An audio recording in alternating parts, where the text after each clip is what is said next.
Mayong adlaw kaninyong tanan, ako dahil si Jordan Prado, sa ka-caregiver diri sa Japan.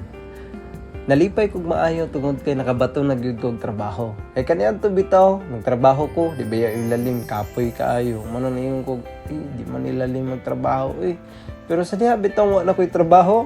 Naglisod na po ko, naging, kalain ba din yung kay trabaho, kaya di nakakapalit sa imong gustong paliton. Maglisod na ka sa pag-provide sa imong mga panginahanglan. Manang nag-ampo ko, Lord, tagaay kong trabaho. Manang salamat sa Ginoo sa pagtubag ko niya sa mga pagampo. Ug ingon usab kanimo, kung aduna ka man sa panahon karon na problema kay di ilalim ang imong trabaho, paningkamuti nga mahihatag yun nimo og ang imong the best. Ang pinakamaayong buhaton nato na magampo sa Ginoo. Lord, tabangi ko sa akong pagtrabaho.